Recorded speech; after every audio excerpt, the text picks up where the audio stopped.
ZVL. Omroep ZVL. Ja, acteurs, dus het teksten leren is niet, dat zijn jullie gewend.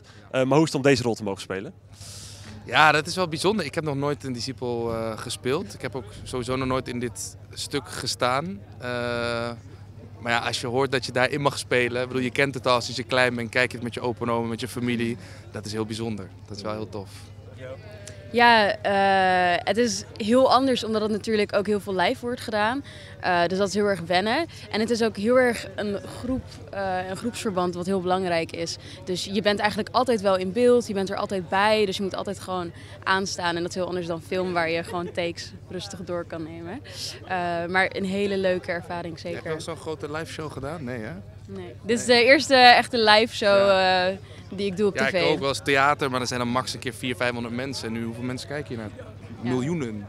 Dus dat is wel spannend, ja. Wat je zegt al, het is natuurlijk die mix tussen live televisie en van tevoren alles opnemen. Hoe is die balans voor jullie om dat te doen op die manier? Nou, er wordt helemaal niet veel opgenomen. Het is echt wel vooral veel repeteren van tevoren eigenlijk.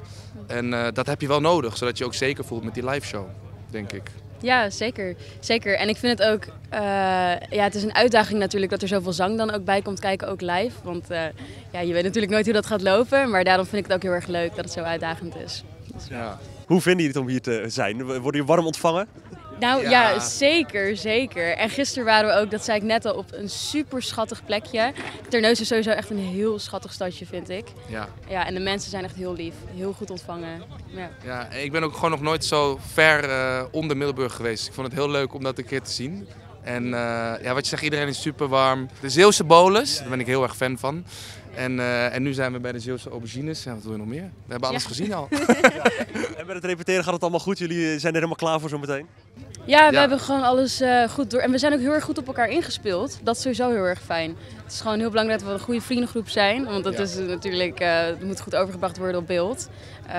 Dus het gaat goed. Ja, dat is wel tof dat je hier gewoon 5 dagen met z'n allen bent. Dan heb je ook gewoon na de repetities ben je samen. Dan drink je nog eens wat. Dus we worden een echte vriendengroep, hè? Ja. Omdat we zo'n leuke groep zijn, zeg ik dat nu.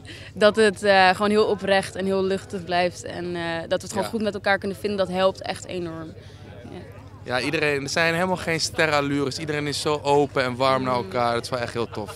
Cast en crew, iedereen is gewoon één grote familie. Ja, het voelt alsof we al 3 jaar op pad zijn. Ja. ZVL. Omroep ZVL.